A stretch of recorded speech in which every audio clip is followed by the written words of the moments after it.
These are very serious and concerning allegations. You asked me as a parent, Yeah. I would be extremely concerned about that. I mean, I think, in fairness, I don't know precisely what was said at what time, but certainly you would expect allegations of that nature to be dealt with very robustly and very promptly. And I think what we're now seeing today is, I understand there's going to be a meeting with the police, and that's absolutely right. And it may be, Kay, that in the fullness of time there will need to be an investigation about how this allegation was handled. That's quite possible. But right now, I think it's important in the interests of that victim, of that complainant, that this is dealt with as quickly and fairly and as robustly as possible. So, let's look in the fullness of time about what's happened thus far. But I think it's important to give them the space to get to the bottom of what happened, because these are very serious and very concerning allegations. Sure are. The presenter was only suspended this weekend after The Sun broke the story, not when the complaint was first made in May of this year. Are you content that the BBC took the family's complaint seriously enough? Well, the only difficulty is I don't know precisely what was said. I've looked at the timeline and there's a suggestion that something was said initially in May and then something said subsequent. I don't know that. I mean, I don't know precisely what was said. What I do know is that if these allegations were in substance made, then one would have expected very prompt action to be taken. As I said, I don't know precisely what was said, and I do think that in the fullness of time this will need to be considered in the round. But right now, these are very serious allegations, and potentially the police are involved, and we'll have to see what takes place. But I want them to get on with it. That's the key point. Yeah, I think it's even more important to press this May issue, because the mother says that payments to her child, the alleged victim, carried on after May, because the BBC did nothing about it. Yeah. This child, the mother says, has a drug addiction, a crack cocaine habit. Payments were made and the child was in a position where they could buy more drugs as a result. This could have ended much, much worse, couldn't it? Well, absolutely. I suppose the only hesitation in my voice is not that I don't think that's incredibly serious. I do. It's simply that, as I understand it, there's a slight dispute as to what the BBC saying what this individual said. I simply don't know. Another payment. Of course, look, absolutely, Kate. I completely agree with you. And the mother says we've no reason to doubt her at the moment. No, exactly. Or ever. She says there was another payment after she contacted the BBC to say my child's life is in danger. And if that's I don't know right, if it's a boy or a girl. Okay, life is in danger. Yeah. Please speak to your presenter. Okay, if that's right, then it's astonishing. And you would have expected robust action to have been taken much more quickly. As I said, I don't know precisely what was said, and that's why there needs to be a full discussion of this in the fullness of time. But if what you're saying is correct, then your point is a very sound one, and you would have expected extremely prompt action, because these allegations are extremely serious. So, I'm with you on that. OK. This is a public figure who works for a broadcaster paid for by the public.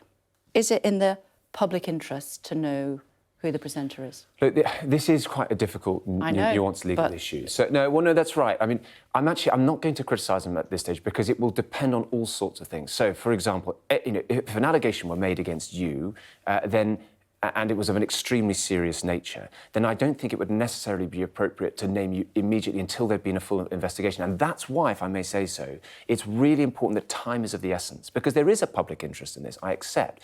Equally, there is a public interest in ensuring that people aren't defamed as well. So it's a matter of fact and degree. Not every single immediate allegation would need to be lead to that person being unmasked, so to speak, but there does need to be the process that is continued so that there is sufficient detail in that investigation to potentially justify that important step. Because once the allegation is publicly made and that individual is unmasked, the consequences can be very serious, to say nothing of the potential legal knock-on implications. Totally get that. But what about the other presenters who are being defamed as a result? Well, that is why time is of the essence. That is precisely why time is of the essence. And if your earlier point is correct about the fact that an allegation was made back in May and that it was, in effect, sat on, that's why that is particularly serious, because this has knock-on implications, not just for the people at the centre of it, and let's remember, of course, first and foremost, the complainant, the victim in this case, but also for others who get caught up in it. But I'm not at this stage, without knowing all the facts, and that's why in the fullness of time we'll want to see the chronology. What questions have you got for the Director General? I don't think it's right. What do you want to ask him? If he was sat here today, what would you ask him? Well, what I would ask him at the moment is, what are you doing today to make progress on this? And what are you going to do to ensure that you give every possible support to the police and two, any subsequent inquiry if that's what should take place. So I want to focus on what's going to happen now in terms of support. What I also would want, by way of a commitment, is to complete transparency about how this was handled in the fullness of time. And that, I think, is important. But Act 1, Scene 1, if you like, is to ensure that what happens today is as prompt and as full and open and transparent as possible. What do you think of the Director General? Is he doing a good job, generally? Look, I think he's got an extremely challenging job. I'm not here to come and beat up the BBC, which I think is a very important public service broadcaster that does and I'm sure, exactly, it does extremely important work. I've just been to the G7 in Japan, and I can tell you, the BBC is part of our soft power internationally, and it has got a reputation. But the thing about the BBC is it does stand apart, it does have a reputation, it is part of our soft power overseas, but that is undermined if it doesn't address these issues very promptly and fully and consistent with the standards that the British people would expect. And that's why, this is a serious matter, first and foremost for the complainant and indeed for the person at the centre of it, but also for the BBC. And as somebody who wants to see the BBC do well, I want them to respond to this well and professionally. OK. Talk to me about rape prosecutions, which, of course, you want to talk to us about today.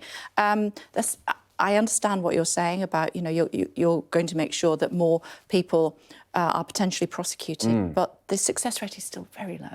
Well, can I just set a bit of context? So 2 years ago, we set a very ambitious and stretching target to recover the criminal justice system so far as rape is concerned.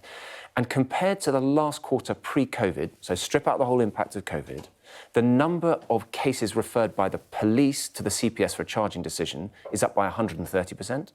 The number of charges made by the CPS is up by 90%, and the number of cases received into the Crown Court is up by 160%. So very significant upward trajectory. Now, the job is not done by any means, and we'll come on to some further statistics, but it's worth reflecting that the number of people being prosecuted for rape is now higher than in 2010.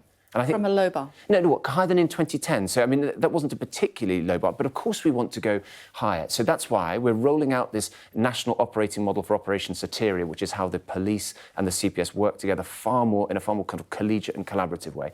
Also, by 2024, which is not a million miles away, we're going to have an additional 2,000 specially trained rape investigators. And also every police officer being recruited into the police will have specific training in this. So, I'm not suggesting job done, far from it, but the trajectory is really, really improving. And one final thing, those who are convicted are getting sentenced to, on average, 30% longer in jail than in 2010. So, important progress, job not completed by any means, but I think in the interest of balance, it's important to get the message out that people are being convicted, punished and disgraced for this appalling crime. OK, it's good to talk to you this morning. Justice Secretary, thanks for joining us. Thank you. Very much appreciated, thank you.